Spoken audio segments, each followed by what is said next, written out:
અમદાવાદ શહેરની હવા પ્રદૂષિત બની છે। શહેરમાં એક્યુઆઈ 200 ને પાર પહોંચ્યો।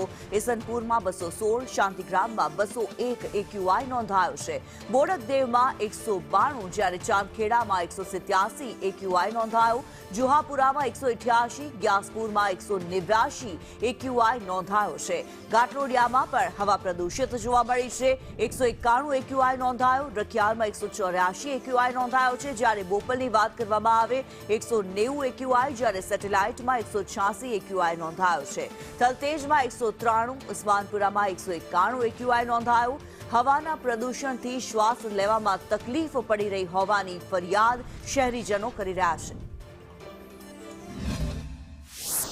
ઘણી બધી ધુમ્મસ અને પોલ્યુટેડ હવાને કારણે સ્પેશિયલી મોર્નિંગ વોક માટે નીકળો, એજેડ પર્સન માટે તો ઇવન બ્રીધિંગ લેવું પણ મુશ્કેલ છે અને માસ્ક સાથે નીકળો એવું પ્રિફર કરવાનું બેટર છે।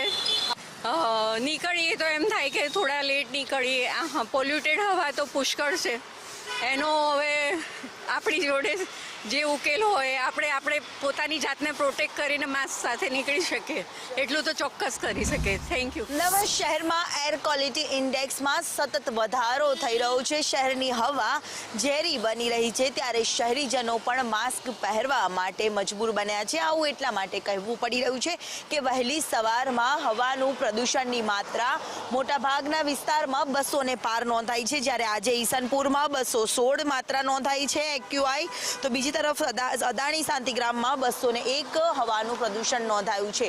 સતત અમદાવાદના વિવિધ વિસ્તારો પર નજર કરીએ તો સરદાર વલ્લભભાઈ પટેલ સ્ટેડિયમ વિસ્તારમાં 189, શાહીબાગમાં 182, સેટેલાઇટમાં 186, સાથે જ વાડજમાં 184, તો મણિનગરમાં 187, જ્યારે મોટાભાગના વિસ્તારોમાં 100 ને પાર એક્યુઆઈનું પ્રમાણ નોંધાઈ રહ્યું છે અને તેની અસર છે જે શહેરના રોડ રસ્તા પર પણ જોવા મળી રહી છે। ધુમ્મસભર્યા વાતાવરણની વચ્ચે વિઝિબિલિટીમાં પણ ઘટાડો થયો છે અને તેના કારણે વાહન ચાલકોથી લઈને રાહદારીઓને પણ ભારે હાલાકીનો સામનો કરવાનો વારો આવ્યો છે।